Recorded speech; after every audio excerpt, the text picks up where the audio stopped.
ग्रंथराज श्रीमद् भगवद गीता यथा रूप अध्याय 15। अध्याय का नाम है पुरुषोत्तम योग और श्लोक संख्या है 3 और 4। तो आप लोग मेरे पीछे बोलेंगे, ठीक है। ये भगवान के शब्द हैं। आपका मुंह पवित्र होगा, सुनने से कान पवित्र होंगे। मेरे पीछे बोले, न रूपमस्य है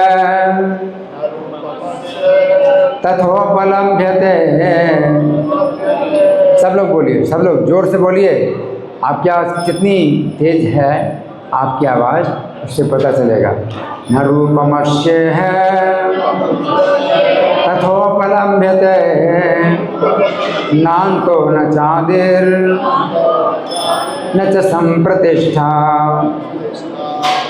लगता है बोलना तुम गूंगे हैं क्या? बहुत लोग गूंगे हैं क्या? बोलो जोर से बोलो। न रूपमस्य है तथोपलम्भ्यते नान्तो न चादिर न च संप्रतिष्ठा। अश्वत्थमेनं सुविरूढमूलम् असंगशस्त्रेण दृढ़ेन छित्त्वा ततः पदं तं परिमार्गितव्यं यस्मिन् गतानां निवर्तन्ति भूयः।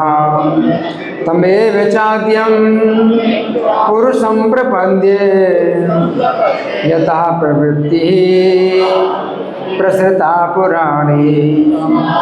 ये मत सोचिए कि आपको संस्कृत नहीं आती इसलिए कोई फ़ायदा नहीं है। आपको कुछ भी समझ में नहीं आता, लेकिन भगवान के मुख से निकले शब्द हैं इतने पवित्र हैं कि आपको पवित्र करेंगे। इसे चिंता मत करो कि समझ में नहीं आ रहा है इसलिए नहीं बोलना। समझ में नहीं आता है, हमको भी समझ में नहीं आता, लेकिन पवित्र करते हैं शब्द। मेरे पीछे जोर से बोलिए, एक बार और बोलूँगा। न रूपमस्य है तथोपलम्भ्यते नान्तो न चादिर न च संप्रतिष्ठा। अश्वत्थमेनं सुविरूढमूलम् असंगशस्त्रेण दृढ़ेन छित्त्वा ततः पदं तं परिमार्गितव्यं यस्मिन् गतानां निवर्तन्ति भूयः।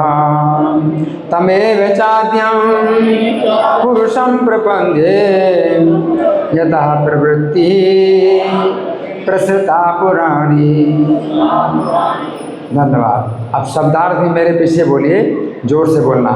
न नहीं, रूपम रूप, अश्य इस वृक्ष का, यह इस संसार में, तथा भी उपलभ्यते अनुभव किया जा सकता है। न कभी नहीं, अंतः अंत, न कभी नहीं, च भी आदि प्रारंभ, न कभी नहीं, च भी संप्रतिष्ठा नींव। अश्वत्थम अश्वत्थ वृक्ष को, एनम इस सुविरूढ़ अत्यंत दृढ़ता से, मूलम जड़ वाला, असंग शस्त्रेण विरक्ति के हथियार से, दृढ़ेन दृढ़, छित्त्वा काट कर, ततः तत्पश्चात पदम स्थिति को, तत् उस परिमार्गितव्यम खोजना चाहिए, यस्मिन् जहाँ, गताः जाकर, न कभी नहीं, निवर्तन्ति वापस आते हैं, भूयः पुनः, तम उसको, एव ही, च भी, आद्यम आदि, पुरुषम भगवान की, प्रपद्ये शरण में जाता हूँ, यतः जिससे, प्रवृत्ति ही प्रारंभ, प्रसृता विस्तीर्ण, पुराणी अत्यंत पुरानी। धन्यवाद। अनुवाद मेरे पीछे बोलिए, ठीक है। आप पवित्र होंगे, आपके कान पवित्र होंगे, आपका मुंह पवित्र होगा। बोलिए, इस वृक्ष के वास्तविक स्वरूप का अनुभव इस जगत में नहीं किया जा सकता। कोई भी नहीं समझ सकता कि इसका आदि कहाँ है, अंत कहाँ है, या इसका आधार कहाँ है। लेकिन व्यक्ति को चाहिए कि इस दृढ़ मूल वाले वृक्ष को विरक्ति के शस्त्र से काट गिराए। तत्पश्चात उसे ऐसे स्थान की खोज करनी चाहिए जहाँ जाकर लौटना ना पड़े, और जहाँ उस भगवान की शरण ग्रहण कर ली जाए जिससे अनादिकाल से प्रत्येक वस्तु का सूत्रपात तथा विस्तार होता आया है। धन्यवाद। तो तात्पर्य पढ़ने से पहले हम भूमिका में पहला पेज जो मंगलाचरण है उसका पाठ करेंगे। तो आप लोग कोशिश करिए मेरे साथ बोलने की। ओम अज्ञानतिमिरान्धस्य ज्ञानाञ्जन शलाकया चक्षुरुन्मीलितं येन तस्मै श्री गुरवे नमः। श्रीचैतन्यमनोभीष्टं स्थापितं येन भूतले स्वयं रूपः कदा मह्यं ददाति स्वपदान्तिकं। वन्देऽहं श्रीगुरो श्रीयुतपदकमलं श्रीगुरून् वैष्णवांश श्रीरूपं साग्रजातं सहगण रघुनाथान्वितं तं सजीवं साद्वैतं सावधूतं परिजनसहितं कृष्णचैतन्यदेवं श्रीराधा कृष्णपादां सहगण ललिता श्रीविशाखान्वितांश्च। हे कृष्ण करुणा सिंधु दीनबंधो जगत्पते गोपेश गोपिका कांत राधाकांत नमोस्तुते। तप्त कांचन गौरांगी राधे वृंदावनेश्वरी वृषभानुसुते देवी प्रणमामि हरिप्रिये। वाञ्छाकल्पतरुभ्यश्च कृपा सिन्धुभ्यैव च पतितानां पावनेभ्यो वैष्णवेभ्यो नमो नमः। जय श्री कृष्ण चैतन्य प्रभो नित्यानंद श्री अद्वैत गदाधर श्रीवासादि गौर भक्त वृंद। हरे कृष्णा कृष्ण कृष्ण हरे हरे, हरे राम राम राम हरे हरे। नमो विष्णुपादाय कृष्ण प्रेष्ठाय भूतले श्रीमते भक्ति वेदांत स्वामी की नामे। नमस्ते सरस्वती देवी गौरवाणी प्रचारिणे निर्विशेषा शून्यवादी पाशात देश तारिणे। श्लोक को समझेंगे। यहाँ पर भगवान कह रहे हैं कि नरूपमस्य तथोपलब्धि, ये संसार रूपी जो वृक्ष है, जो पीपल का वृक्ष बतलाया गया जिसकी जड़ें ऊपर हैं तना नीचे है, तो ऐसा जो वृक्ष है संसार रूपी वृक्ष है, इस प्रकार का जो वृक्ष है ये इस संसार में पाया नहीं जाता। नान्तो न चातिर न चा प्रतिष्ठा, और इस संसार की सृष्टि का ना तो अंत पता चलता है और ना आदि पता चलता है, और ना संप्रतिष्ठा, ना इस सुरक्षित स्थिति। इस संसार में कहीं भी सुरक्षित स्थिति नहीं है, और ना इस सृष्टि का आदि पता चलता है कहाँ से शुरू हुई है और कहाँ तक जाएगी वो भी पता नहीं है। अश्वत्थे मिनम सुविरूढ़ मूलम, तो इस वृक्ष की जो है जो बड़ी कठोर जड़ें हैं जो बांधने वाली हैं, कर्म बंधन से बांधने वाली बड़ी कठोर जड़ें हैं। असंग शस्त्रेण दृढ़ेन छित्त्वा, तो बड़े कठोर वैराग्य के हथियार से काटना है। जो बंधन है, ये जो जड़ें इसकी हैं, बांधने वाली हैं, इतनी बुरी तरह से बंधे हुए हैं आप कि आप खोल नहीं सकते, तो आपको काटना पड़ेगा। कोई बंधन ऐसा हो कि इतनी बुरी तरह से बांधा गया है कि आप उसको सुलझा नहीं सकते, खोल नहीं सकते, तो क्या करते हैं आप? काटते हैं। समय खराब क्यों करें, है ना? उसको खोलने में समय क्यों खराब करें उसको, और बड़े कठोर वैराग्य के शस्त्र से काट करके, है ना? फिर क्या करना है? ततः पदम तत्परिमार्गितव्य, उस पद को खोजना चाहिए। यस्मिन् गता न निवर्तन्ति भूयात्, कि जहाँ जाकर के दोबारा इस संसार में ना आए। इस संसार बड़ा कष्टदायक है और बड़ा बंधनकारी है। जन्म मरण के बंधन, और पशु पक्षी 84 लाख योनियों में तो ये सब जो है कष्ट भोगना पड़ता है ना? तो यहाँ दोबारा ना आना पड़े, ऐसा पद खोजना चाहिए जहाँ जाकर के यहाँ दोबारा ना आना पड़े। तमेव चाद्यम पुरुषम प्रपद्ये, और उस आदि पुरुष की शरण लेनी चाहिए। मैं उस आदि पुरुष की शरण लेता हूँ। यथा प्रवृत्ति प्रसुता पुराण, जहाँ से ये जो है संसार रूपी वृक्ष निकला है ना? अब हम सुनेंगे प्रभुपाद तात्पर्य में क्या लिखते हैं। श्रील प्रभुपाद की जय। ये अब ये स्पष्ट कह दिया गया है कि इस अश्वत्थ वृक्ष के वास्तविक स्वरूप को इस भौतिक जगत में नहीं समझा जा सकता, क्योंकि इसकी जड़ें ऊपर की ओर हैं, अतः वास्तविक वृक्ष का विस्तार विरुद्ध दिशा में होता है। जब वृक्ष के भौतिक विस्तार में कोई फंस जाता है तो उसे ना तो ये पता चल पाता है कि कितनी दूरी तक फैला है, और न वो इस वृक्ष के शुभारंभ को ही देख पाता है। फिर भी व्यक्ति को कारण की खोज करनी ही होती है कि मैं अमुक पिता का पुत्र हूँ, जो अमुक का पुत्र है आदि। इस प्रकार अनुसंधान करने से व्यक्ति को ब्रह्मा प्राप्त होते हैं। खोजना है आपको, आपके पिता कौन है, फिर उनके पिता कौन है, फिर उनके पिता कौन है, ऐसे आप चलते जाएंगे तो कहाँ पर पहुँचेंगे? ब्रह्मा जी। तो ब्रह्मा जी तक पहुँचेंगे। फिर उनको उत्पन्न किया किसने? गर्भोदक्षा विष्णु ने उत्पन्न किया है ब्रह्मा जी को। इस प्रकार चलते चलते आप भगवान तक पहुंच जाएंगे, जहां सारी खोज का अंत हो जाता है।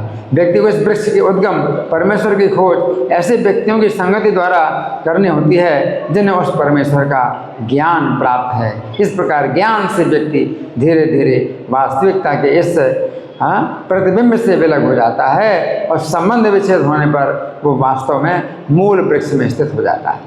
इस प्रसंग में असंग शब्द अत्यंत महत्वपूर्ण है, क्योंकि विषय भोग की आसक्ति और भौतिक प्रकृति पर प्रभुता अत्यंत प्रबल होती है। अतः प्रामाणिक शास्त्रों पर आधारित आत्मज्ञान की विवेचना द्वारा विरक्ति सीखनी चाहिए और ज्ञानी पुरुषों से श्रवण करना चाहिए। भक्तों की संगति में रहकर ऐसी विवेचना से भगवान की प्राप्ति होती है। तब सर्वप्रथम जो करना है वो है भगवान की शरण ग्रहण करना है। क्या करना है? भगवान की शरण ग्रहण करना है। यहाँ पर उस स्थान पद का वर्णन किया गया है जहाँ जाकर व्यक्ति इस छद में प्रतिबिंबित वृक्ष में कभी वापस नहीं लौटता। भगवान कृष्ण वही आदि मूल हैं जहाँ से प्रत्येक वस्तु निकली है। उन भगवान का अनुग्रह प्राप्त करने के लिए केवल उनकी शरण ग्रहण करनी चाहिए, जो श्रवण कीर्तन आदि द्वारा भक्ति करने के फल स्वरूप प्राप्त होती है। वही भौतिक जगत के विस्तार के कारण है। इसकी व्याख्या पहले ही स्वयं भगवान ने की है। अहम सर्वस्व प्रभुः, मैं प्रत्येक वस्तु का उद्गम हूँ। अतः इस भौतिक जीवन रूपी प्रबल अश्वत्थ के वृक्ष के बंधन से छूटने के लिए कृष्ण की शरण ग्रहण करनी चाहिए। श्री कृष्ण की शरण ग्रहण करते ही व्यक्ति स्वतः इस भौतिक विस्तार से विलग हो जाता है। यहाँ प्रभुपाद का तात्पर्य समाप्त हुआ। अब हम सुनेंगे श्री भगवान ने कहा में इसकी कैसी व्याख्या हुई है। आप लोग बड़े ध्यान से सुने। यहाँ पर श्री कृष्ण कह रहे हैं कि उन्होंने इस संसार वृक्ष का जैसा वर्णन किया है वैसा कोई भी वृक्ष इस जगत में नहीं मिलता है। ये समझने की बात है, इस संसार वृक्ष का मूल ऊपर है और अविनाशी है। कोई ऐसा वृक्ष है ही नहीं, एक तो जड़ ऊपर हो और फिर जड़ अविनाशी हो, दोनों बातें होती नहीं किसी वृक्ष में। ऐसा कोई भी वृक्ष इस जगत में नहीं है जिसका मूल अविनाशी हो। सामान्य वृक्षों में तो ऐसा होता है, जिसमें वृक्ष का मूल नष्ट हो जाता है तो वृक्ष भी नष्ट हो जाता है, अगर जड़ नष्ट हो गई तो वृक्ष भी नष्ट हो जाता है। परंतु ये संसार वृक्ष ऐसा है कि इस वृक्ष का मूल नष्ट नहीं होता है, अविनाशी है। वृक्ष का मूल नष्ट नहीं होता है और वृक्ष नष्ट हो जाता है, वृक्ष नष्ट हो जाता है और वृक्ष के नष्ट होने के बाद पुनः उसी मूल से वृक्ष उत्पन्न होता है। इस सृष्टि जो है क्या है, बार बार नष्ट होती है फिर से उत्पन्न होती है, तो मूल जो है भगवान है।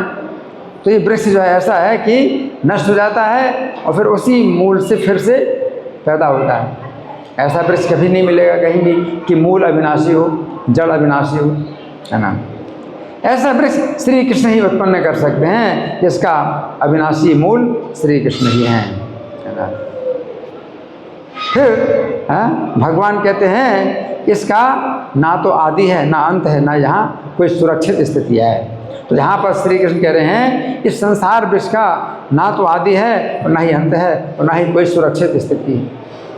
तो ये बात श्री कृष्ण हमारी दृष्टि से कह रहे हैं कि कोई भी जीव अपने प्रयास से इस भौतिक सृष्टि का ओर छोर नहीं जान सकता, अपने प्रयास से और छोड़ नहीं जान सकता। आज के वैज्ञानिक अपने दूरदर्शी यंत्रों के द्वारा भी नहीं जान सकते हैं कि सृष्टि का विस्तार कितनी दूरी तक है। कितने उनके पास दूरदर्शी यंत्र हैं?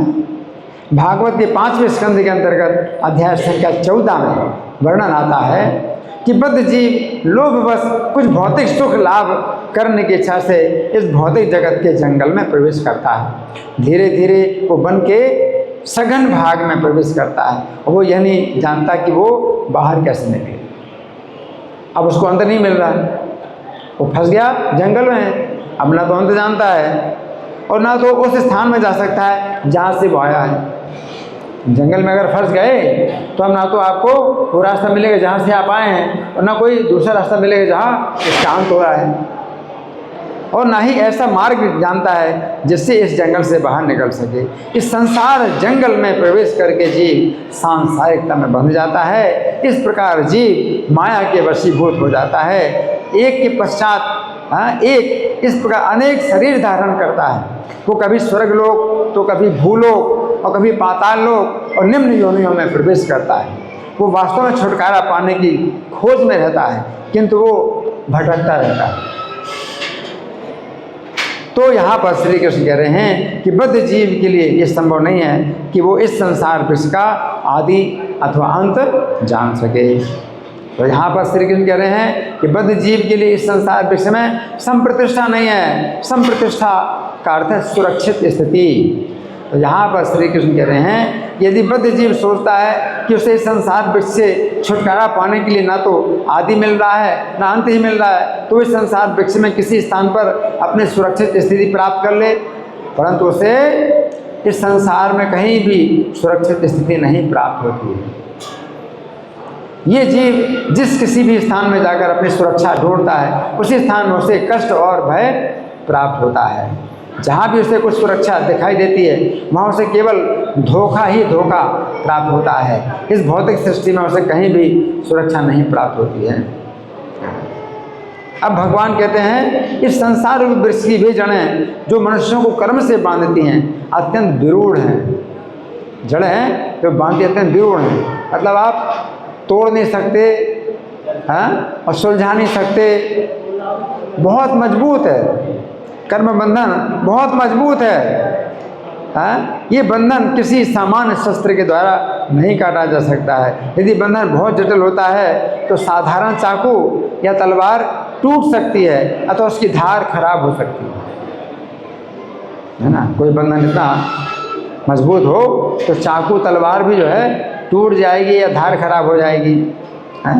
ऐसे बंधन को काटने के लिए हमें एक ऐसा शस्त्र चाहिए जो बहुत मजबूत हो ताकि टूट न सके और अत्यंत पैना भी हो ताकि काट सके। मजबूत हो कि टूटे नहीं और पैना हो जैसे जो काटे। तो यहाँ पर श्री कृष्ण कह रहे हैं यदि कर्म बंधन से छूटना है तो हमें तीव्र वैराग्य का अभ्यास करना होगा।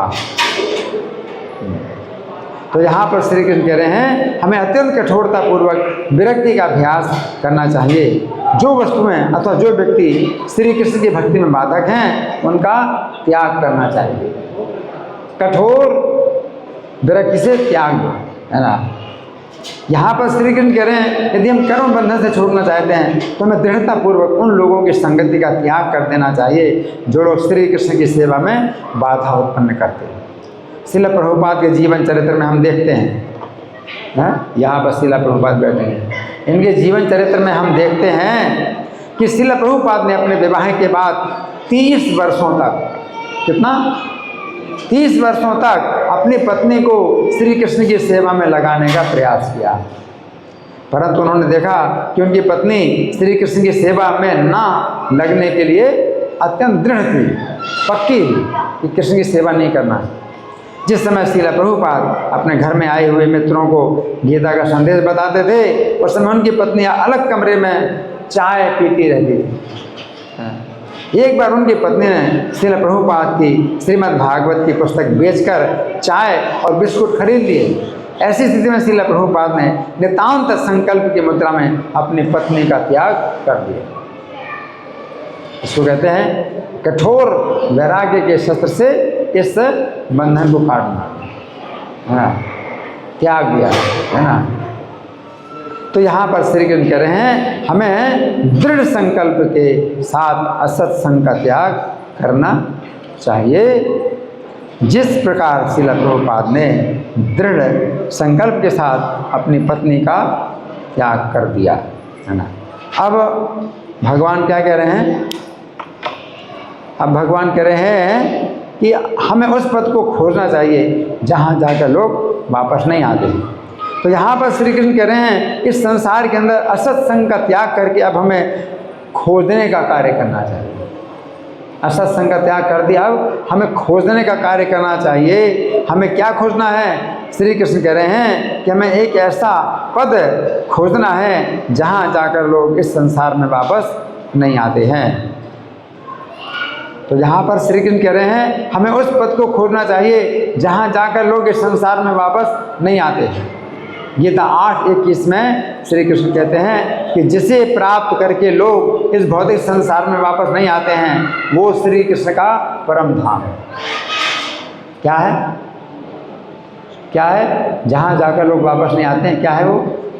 श्री कृष्ण का परम धाम है। बृहन नारदी पुराण में वर्णित पुरुषोत्तम मास महात्म्य के अंतर्गत अध्याय संख्या 5 में वर्णन आता है कि मल मास के कष्ट को दूर करने के लिए श्री विष्णु उसे उस गोलोक धाम में ले गए जो योगियों को भी दुर्लभ है। ऐसा गोलोक धाम है योगियों को भी दुर्लभ है और जहाँ जगदीश्वर भगवान श्री कृष्ण पुरुषोत्तम रहते हैं वहाँ वे गोपिकाओं के यूथ में रहते हैं। उनकी 2 भुजाएं हैं, वे हाथ में मुरली लिए रहते हैं। नवीन मेघ के समान उनका सांवला शरीर है, करोड़ों कामदेव के समान सुंदर हैं और चित्त को चुराने वाले हैं। वे प्रेम के स्वरूप हैं और उनके भक्तों के ऊपर बड़ी दया दृष्टि रहती है। उनको चारों ओर से पार्षद लोग घेरे रहते हैं। वही एकमात्र पुराण पुरुषोत्तम परम ब्रह्म है। वे स्वेच्छामय हैं, समस्त ब्रह्मांडों के बीज हैं, सबके आधार स्वरूप हैं, निष्काम हैं, निर्विकार हैं, परिपूर्णतम हैं, प्रकृति से परे हैं, निर्गुण हैं और नित्य शरीर वाले हैं।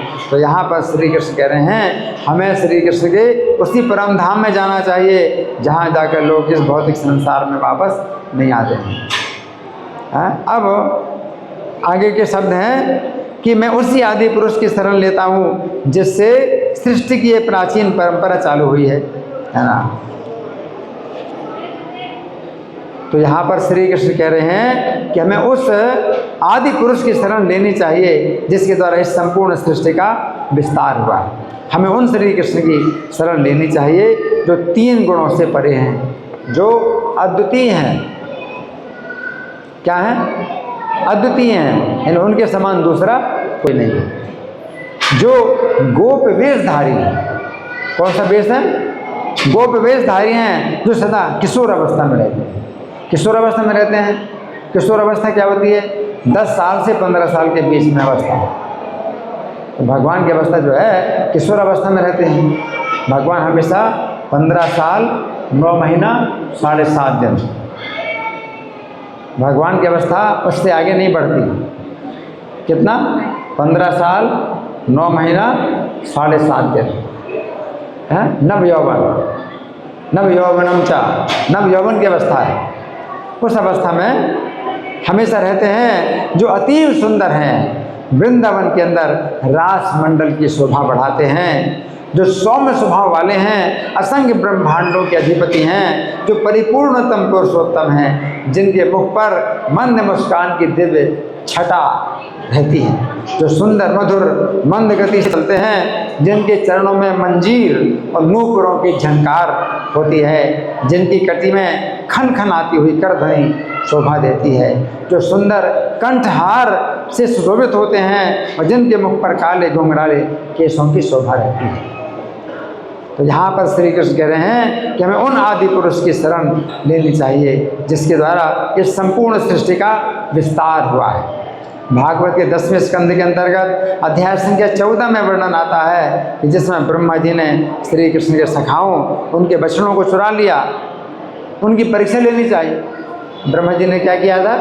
श्री कृष्ण के सखाओं को चुरा लिया, उनके बचनों को चुरा लिया परीक्षा लेने के लिए। उस समय श्री कृष्ण ने अपनी योग शक्ति के द्वारा अपने आप को ही सभी सखाओं और बचनों के रूप में प्रकट कर दिया। भगवान ने क्या किया? सुन रहे आप लोग? क्या क्या सुना?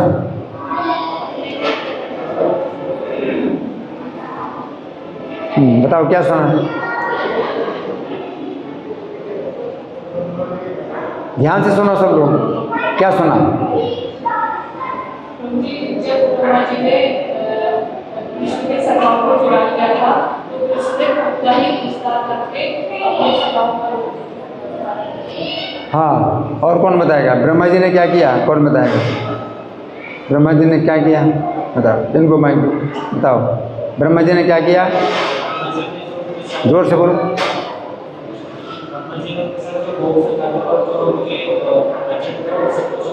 ब्रह्मा जी ने भगवान कृष्ण के सब गोप सखाओं को और बछड़ों को चुरा लिया, है ना? तो क्यों चुरा लिया? क्यों चुरा लिया? कौन बताएगा? और कोई? और कोई? क्यों चुराया? हाँ, आप बताइए, क्यों चुराया? परीक्षा के लिए, भगवान की परीक्षा के लिए उन्होंने चुराया कि अब देखें कि अब क्या करते हैं। मैंने इनके बछड़े और सखाओं को चुरा लिया, अब क्या करेंगे? परेशान होंगे। अब देखते हैं क्या करते हैं। हाँ, तो भगवान समझ गए। भगवान समझ गए। क्या समझ गए? कि ब्रह्मा जी मेरी परीक्षा लेना चाहते हैं और उन्होंने बछड़े और बालकों को चुरा लिया। तो भगवान ने जो है क्या किया? उस समय क्या किया? कौन बताएगा? अपना विस्तार कर दिया सब बछड़े और बालकों को। अब ब्रह्मा जी जो है जब आकर के देखते हैं, अरे यहाँ तो सब बछड़े बालक ज्यों के त्यों हैं, और मैंने जो चुराए वो वहाँ हैं, चुराए हुए वहाँ पर हैं। वो तो निद्रा में है ना, वो तो जो है सुप्त अवस्था में है, और यहाँ पर सब ज्यों के त्यों हैं। तो ब्रह्मा जी ने भगवान को परेशान करने के लिए चोरी की थी। आप किसी की चोरी करते हैं कभी, तो चोरी करने के लिए नहीं करते, परेशान करने के लिए चुराते हैं। और जब आप देखें कि आपने जो चोरी की वो तो चोरी हुई नहीं, ज्यों की त्यों है, तो परेशान फिर कौन होते हैं? आप ही होते हैं परेशान। आप ही परेशान होंगे। आपने जिसको परेशान करने के लिए चुराया उसका सामान, तो वो तो परेशान नहीं है, तो फिर आप परेशान होंगे। तो भगवान को परेशान करने के लिए ब्रह्मा जी ने भगवान के सखाओं और बछड़ों को चुरा लिया कि परेशान हो गए। और भगवान बिल्कुल देखे तो भगवान तो परेशान नहीं है, जैसे कुछ उनको पता ही नहीं चला, और सब ज्यों कहते हैं। तो ब्रह्मा जी परेशान हो गए। अब परेशान हुए ब्रह्मा जी, वो सोचते हैं कि क्या हुआ? वो असली वो हैं या असली ये हैं। अब असली नकली का ही पता नहीं चल रहा। बिल्कुल ज्यों के त्यों जैसे बछड़े थे, जिस अवस्था के थे, जैसे बाल टेढ़े मेढ़े, जहाँ जितने बाल टेढ़े मेढ़े वैसे बाल टेढ़े मेढ़े, और कपड़े भी जो है जहाँ जो रंग है, जो धागा है, वो सब ज्यों का त्यों। बछड़े भी जो है उनकी गले की रस्सी भी ज्यों की त्यों जैसे।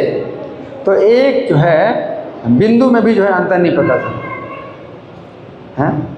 अगर मान लो जी हमारे शरीर जैसा आप कोई पुतला बनाए तो अंतर मिल ही जाएगा कुछ ना कुछ, है ना। कोई यहाँ पर कुछ बिंदु का, कोई यहाँ के बिंदु का कुछ न कुछ अंतर मिल ही जाएगा। कहीं पर तिल है उसमें नहीं है और मेरे शरीर में तिल बना हुआ है तो कुछ ना कुछ तिल का भी अंतर मिल जाए। लेकिन ब्रह्मा जी को एक तिल का भी अंतर नहीं मिला, जितने बछड़े और बालक थे क्यों के क्यों। स्वभाव भी जिसका जैसा स्वभाव बिल्कुल वैसे स्वभाव भी। अब ब्रह्मा जी परेशान हो गए। चोर है वो चोरी करता है, जिसको परेशान करने के लिए वो तो परेशान हुआ नहीं, और वो चोर है वो परेशान हो गया। वो परेशान हो गया कि मैंने इनको परेशान करने के लिए चोरी की है और ये परेशान नहीं हो रहे हैं, तो वो ब्रह्मा जी परेशान हो गए, है ना। तो यहाँ पर बताया गया है ऐसी स्थिति में ब्रह्मा जी ने श्री कृष्ण की शरण ली। ब्रह्मा जी ने श्री कृष्ण की शरण ली। उन्होंने भागवत 10:14-1 में कहा, हे प्रभु आप ही एकमात्र पूज्य भगवान हैं, अतः मैं आपको प्रसन्न करने के लिए सदा नमस्कार करता हूँ और आपकी स्तुति करता हूँ। तो इस घटना से हमें शिक्षा मिलती है कि यदि सृष्टि के निर्माता ब्रह्मा जी भी श्री कृष्ण की शरण लेते हैं, कितनी शिक्षा है, कितनी बड़ी शिक्षा है। सृष्टि के निर्माता ब्रह्मा जी भी यदि श्री कृष्ण की शरण लेते हैं तो उनकी सृष्टि के अंदर कौन ऐसा है जिसे श्री कृष्ण की शरण नहीं लेनी चाहिए। अब ये बताओ, जब ब्रह्मा जी स्वयं कृष्ण की शरण ले रहे हैं तो उनकी ही सृष्टि है, उनकी सृष्टि से दूसरी सृष्टि, फिर उनकी सृष्टि से और सृष्टि, ऐसे सृष्टि के बाद हम मतलब जो पैदा हुए हैं, तो कौन है ऐसा जिसको कृष्ण की शरण नहीं लेनी चाहिए, है ना। तो ये जो है मतलब यहाँ पर जो भगवान बता रहे हैं कि शरण लेनी चाहिए, है। शरण भगवान जो है आप उनको वैसे खोज नहीं सकते, वैसे आप खोज नहीं सकते भगवान को, ठीक है ना। शरण लिए बिना आप खोज नहीं सकते। आप शरण लीजिए, है ना। और शरण आप लेते हैं किस तरह से, तमेव चाद्यम पुरुषम प्रपद्ये यदा प्रवृत्ति प्रसथा पुराणी।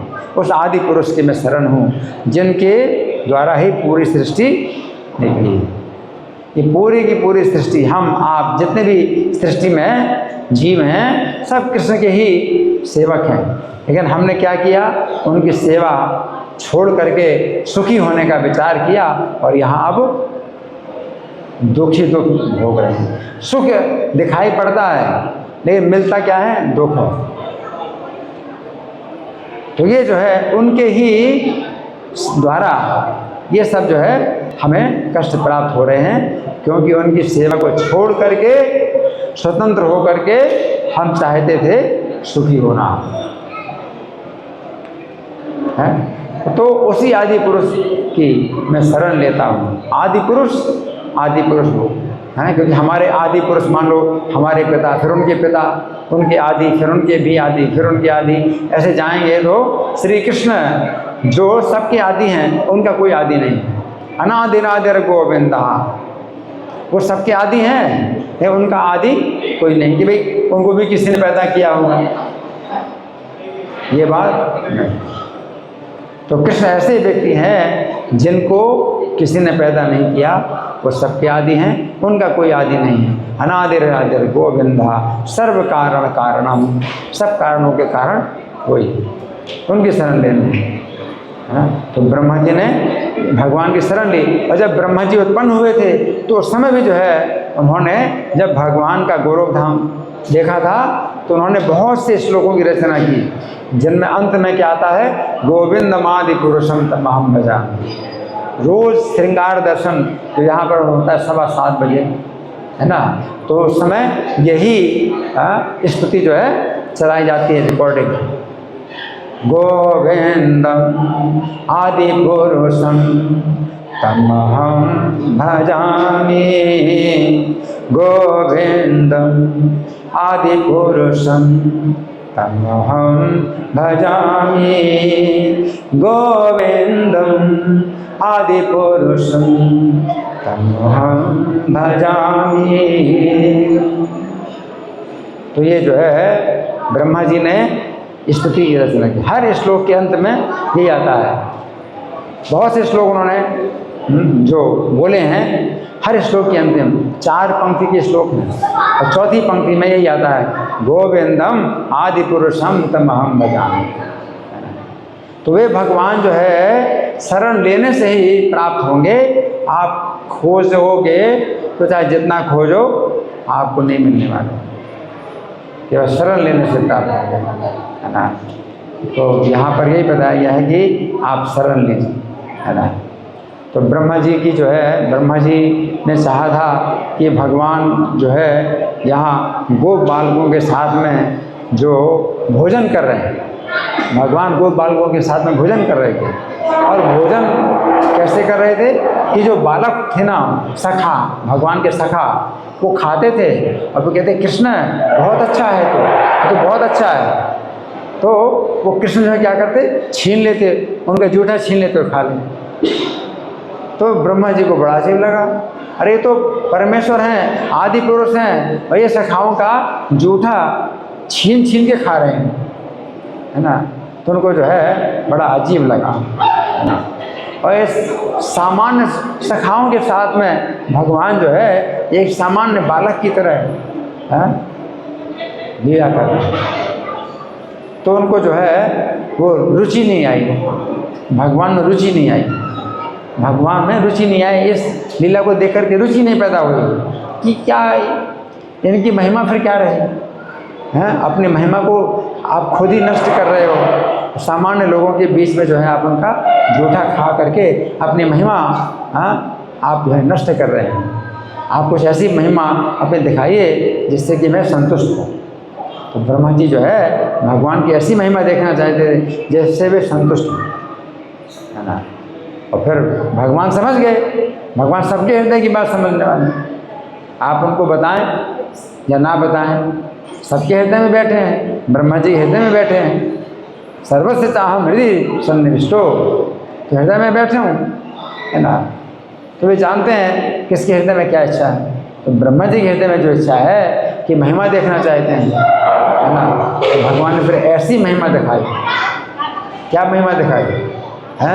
स्वयं से जो है सब बालक और बछड़े स्वयं से प्रकट कर। और एक साल तक ब्रज में कोई नहीं जान पाया, पूरे ब्रज में कोई नहीं जान पाया कि ये जो है उनके असली बछड़े नहीं हैं और असली बालक नहीं है। एक साल तक कोई नहीं जान पाया। लेकिन हाँ, परिवर्तन बहुत बड़ा हुआ। परिवर्तन क्या हुआ कि जो माताएं थीं, कृष्ण के सखा कि जो माताएं थीं, तो वे जो है अपने पुत्रों को देख करके अब उनको क्या है, जैसे कृष्ण के प्रति प्रेम था वैसे अपने बच्चों के प्रति भी प्रेम है। सामान्य कोई भी माता होती है अपने बच्चे पर ज़्यादा प्रेम करती, दूसरे बच्चों से उतना प्रेम नहीं करती।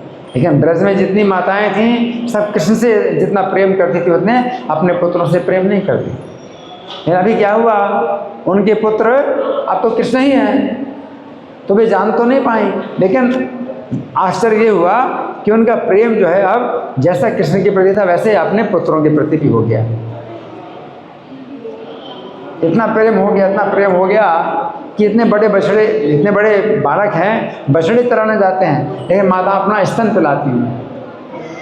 कोई भी माता जो बच्चा जो है बछड़ों को चराने जाए तो 5 साल के बच्चे हैं, 5 साल के बच्चे, तो 5 साल के बच्चे हैं, अब तो खाना पीना शुरू कर दिए, चलना फिरना शुरू कर दिए, तो माता अपना स्तन क्यों पिलाएंगी।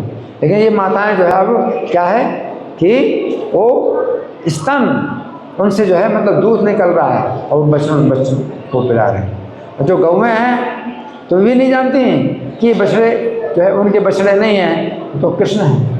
लेकिन अपना बछड़ा ही समझ करके उनके अंदर भी जो है क्या है, इतना स्नेह हुआ कि जो उनके अभी नए नए बछड़े जो पैदा हुए हैं उनको दूध ना पिला करके इनको दूध पिला रहे हैं, जो बड़े बछड़े जो घास खाते हैं।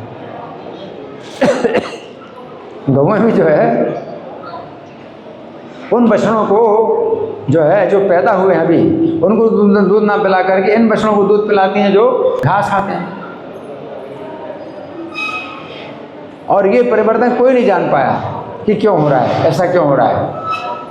1 साल तक ऐसे ही चलता रहा, किसी को पता नहीं चला। बलराम जी को तो कुछ जो है शंका हुई, अरे ये क्या हो रहा है। बलराम जी उस दिन नहीं गए थे जब कृष्ण ने जो है अपने स्वयं में बछड़े और बालक प्रकट किए थे। बलराम जी उस समय नहीं गए थे जब ब्रह्मा जी ने कृष्ण के बछड़े और बालक चुराए थे। तो बलराम जी 1 साल जब पूरा होने वाला था तो बलराम जी को लगा ये क्या हो रहा है, ये कौन सी माया है, ये क्या है। और मैं भी जो है आकर्षित हो रहा हूँ इन बछड़े बालकों से, बल्कि मुझे तो कोई किसी की भी माया जो है मेरे प्रभु के अलावा और किसी की माया मेरे ऊपर जो है प्रभाव नहीं डाल सकती। चाहे देवता हो, चाहे असुर हो, चाहे गंधर्व हो, किसी की माया मेरे ऊपर प्रभाव नहीं डालती। ये मेरे प्रभु की माया। तो फिर भगवान की शरण ली बलराम जी ने कि प्रभु बताइए क्या रहस्य है।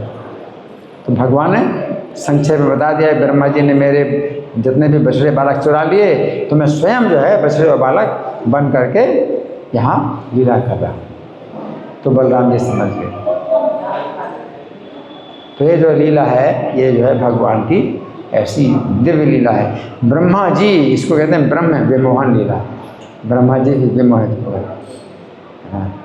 तो यहाँ पर यही बताया गया है कि कर्म बंधन से, क्योंकि पिछले श्लोक में भगवान ने बताया था कि अधश्च मूला ननुसंततानि कर्मानुबंधीनि मनुष्य लोके। संसार वृक्ष की जो है कुछ जड़ें ऐसी हैं जो नीचे की तरफ जा रही हैं और वो जो है मनुष्य के समाज में कर्म से बांधने वाली। तो आप कर्म से अगर नहीं बंधना चाहते हैं, कर्म से अगर नहीं बंधना चाहते हैं तो आसक्ति के बंधन को जो है आप कठोर वैराग्य के शस्त्र से काटना पड़ेगा। तो कहीं पर जो है भक्त को बड़ा कठोर बनना पड़ता है ना, बड़ा कठोर बनना पड़ता है। अब जैसे कुछ भक्त हैं घर छोड़ करके आए, कुछ भक्त लोग घर छोड़ करके आए तो माता पिता को बड़ा कष्ट होता है, माता पिता को बड़ा कष्ट होता है और उनको लगता है कि बड़ा अन्याय हो रहा है। लेकिन आगे चल करके फिर क्या होता है, उनको बड़ी शांति मिलती है। हाँ, क्योंकि उनका जो पुत्र है वो भगवान की भक्ति में लगा हुआ है, भगवान की भक्ति में लगा हुआ है। तो अपने कर्म बंधन से भी वो मुक्त होता है और माता पिता को भी बंधन मुक्त करता है। माता पिता का भी उद्धार होता है। शुरू में तो कठोरता की आवश्यकता होती है, शुरू में कठोरता की आवश्यकता होती है और इतनी कठोरता की आवश्यकता होती है कि लोग अब कह देंगे अब तो ये बिल्कुल पागल हो गया, अब ये किसी काम का है नहीं, छोड़ो जाने दो इसको, अब हमें क्या करना है। ऐसे ही बनना पड़ता है, पागल बनना पड़ता है। तो लोग कहेंगे बिल्कुल पागल है, किसी काम का नहीं है। तो कठोरता से जो है बंधन छोड़ने पड़ते हैं। फिर आगे चल कर के क्या होता है, बहुत जो है रक्षा होती है। तो प्रभुपाद ने बड़ी कठोरता से अपनी पत्नी को छोड़ दिया, अपनी पत्नी को छोड़ दिया। और ऐसी बात हो गई कि प्रभुपाद ने कहा कि तुम चाय छोड़ोगी या मुझे छोड़ोगी। प्रभुपाद ने कहा तुमको अब बताओ तुम्हें चाय छोड़ना है या मुझे छोड़ना है। तो उसकी पत्नी समझ नहीं पाई कि प्रभुपाद कितने गंभीरता से पूछ रहे हैं। उसने कहा तब तो मैं आपको छोड़ना चाहती हूँ। तो प्रभुपाद ने कहा ठीक है तो मैं जो है कल छोड़ के चला जाऊँगा। तो उनकी पत्नी बोली कल नहीं तो आज छोड़ के चले जाऊँ। तो प्रभुपाद ने मैं अभी छोड़ के चला आया। तो प्रभुपाद ने अपना सामान बांधा और निकल गए। अब प्रभुपाद को पता नहीं कि कहाँ जा रहे हैं, क्योंकि सोचा नहीं था कि इतना भी बात आगे बढ़ जाएगी कि वो पत्नी इस प्रकार से बोलेगी। तो प्रभुपाद ने जो है छोड़ दिया। अब जा तो रहे हैं, उनको पता नहीं, प्रभुपाद को पता नहीं कहाँ जा रहे हैं, इतना पता है कि वापस नहीं आना है। इतना पता था कि वापस नहीं आना है और कहाँ जाना है वो उनको पता नहीं। कि कहाँ जाना है। तो इसी को कहते हैं असंग शस्त्रेण दृढ़ेन छित्त्वा। व्यक्ति के कठोर शस्त्र के द्वारा उस आसक्ति को काटना पड़ेगा, है ना। तो फिर प्रभुपाद जो है दोबारा नहीं आए। चैतन्य महाप्रभु जो इस हरे कृष्ण आंदोलन के पिता हैं, संकीर्तन आंदोलन के पिता हैं, तो वे भी जो है अपनी वृद्धा माता और अपनी युवा पत्नी को जो है छोड़ दिया, त्याग दिया। तो रात में जो है वो उन्होंने मतलब उठ करके चले गए। तो भगवान स्वयं जो है ये दिखाते हैं कि भाई विरक्ति के कठोर शस्त्र से त्यागना है। जबकि माता बहुत स्नेह शीला माता है और पत्नी भी बड़ी समर्पित है और बहुत सुंदर पत्नी। भगवान ने जो है माता और पत्नी का त्याग कर दिया। और कोई अगर ऐसे त्याग दे तो फिर प्रश्न उठता है कि फिर कौन पालन करेगा। सामान्य व्यक्ति यही सोचे भाई इनका पालन कैसे करेगा। ये जो है अपनी पत्नी उन पर आश्रित है, पत्नी है और माता उन्हीं पर आश्रित है, तो कौन पालन करेगा। लेकिन भगवान तो सब पालन करते ही हैं, भगवान सबका पालन करते ही हैं, है ना। और अगर वैसे भी जैसे हमने अपना घर छोड़ दिया तो अगर ना छोड़ा होता तो मृत्यु हो जाती तो क्या होता, किसी की भी मृत्यु हो जाती फिर क्या होता है, सब काम चलता ही है ना। कोई व्यक्ति जो है हम अकेला वही है चला रहा है अपना घर, और अगर मृत्यु हो जाए, अचानक मृत्यु हो जाए तो क्या होता है, चलता ही किसी न किसी की तरह से काम चलता ही है। लेकिन अगर उसने कृष्ण की सेवा के लिए छोड़ दिया तो और अच्छी रक्षा होगी और ज़्यादा अच्छा रक्षा होगी कि भगवान फिर उसकी जिम्मेदारी लेते हैं। उसने अपने घर की जिम्मेदारी छोड़ करके अगर भगवान की सेवा में लगा है तो भगवान स्वयं जिम्मेदारी लेते हैं कि उसके घर की जो है अच्छी प्रकार से रक्षा होगी, व्यवस्था होगी, भगवान जिम्मेदारी लेते हैं, है ना। तो आज के श्लोक में भगवान का जो है ये संदेश है। अब आप लोगों की ओर से कोई प्रश्न है, कोई चर्चा है, कोई मंथन, या मैं प्रश्न करूं? मैं प्रश्न करूं? ठीक है। तो आज के श्लोक में जो भगवान कह रहे हैं कि इस वृक्ष का ना तो आदि है और ना अंत है और ना कोई सुरक्षा है। इसका क्या मतलब है? इस वृक्ष का कोई आदि नहीं है, इसका क्या मतलब है? कौन बताए? इनको माइक दो, माइक दो।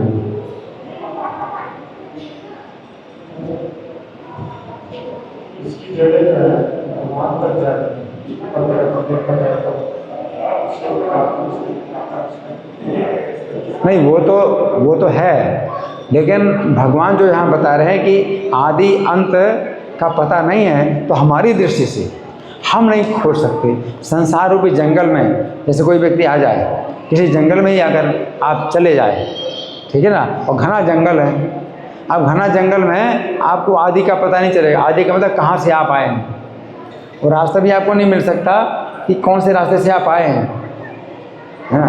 तो यहाँ पर हमारी दृष्टि से वो तो ठीक है कि हम भगवान से आए हैं, वो तो अलग बात है, लेकिन हमारी दृष्टि से हम नहीं जानते कि हम कहाँ से आए हैं, वो रास्ता कौन सा है जिस रास्ते से हम आए, तो भाई वापस चले आए उस रास्ते। तो आपको उस जंगल में आपको वो रास्ता कभी पता नहीं चलेगा कि कौन रास्ते से आप आए।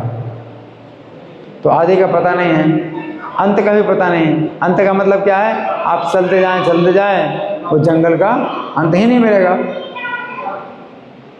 तो ना आदि है ना अंत है और ना सुरक्षा है, ना सुरक्षा। अगर आप सोचें चलो ठीक है आदि का पता नहीं, अंत का पता नहीं, कहीं सुरक्षित अपनी जगह खोज लो कि सुरक्षा तो होगी, तो क्या होगी, सुरक्षा नहीं होगी। क्या है, सुरक्षा के नाम पर धोखा ही मिलेगा। कोई कह देगा कि आप सुरक्षित हैं, लेकिन उसमें भी बहुत धोखा है, बहुत धोखा है।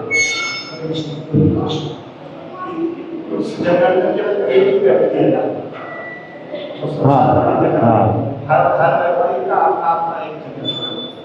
तो ऐसे जंगल में बहुत से जंतु हैं, जीव जंतु बहुत से हैं।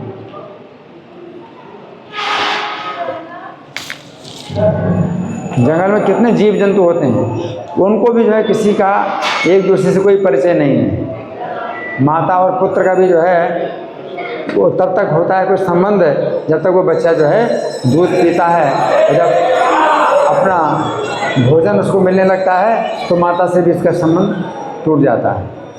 सब अपने खाने और अपने सोने की चिंता कर रहे हैं, किसी को किसी की चिंता नहीं, अपनी ही चिंता है सब। तो जंगल इसी प्रकार है, ये संसार रूपी जंगल ऐसे ही है। बहुत से जीव हैं लेकिन सबको अपनी अपनी चिंता है।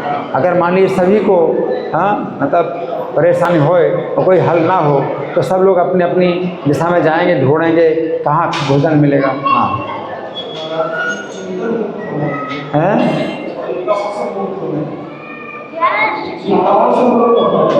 चिंताओं से मुक्त होना है। देखिए चिंताओं से मुक्त होना, एक तो ये होता है धोखा। आप कोई धोखेबाज आपको मिला दे, आपको मिल जाए धोखेबाज, आप कह दें कि चलो आप जो है मुझको जो है आप 200 रुपये दो, मैं आपको मंत्र देता हूँ, आप 6 महीने में भगवान बन जाएंगे। आप विश्वास कर लेंगे तो वो चिंता से आप मुक्त हो गए, लेकिन वो क्या है, धोखा है। तो अगर आप जो है सच्चा आप रास्ता प्राप्त करना चाहते हैं तो आप शरण लीजिए भगवान की।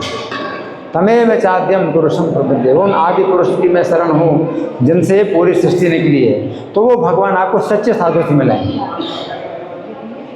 आपको सच्चे साधु से मिलाएंगे। आप जब भगवान की शरण लेंगे आपके अंदर ये भाव आएगा कि मुझे सच्चा रास्ता चाहिए जहाँ कि सुख, सच्चा सुख मिलेगा।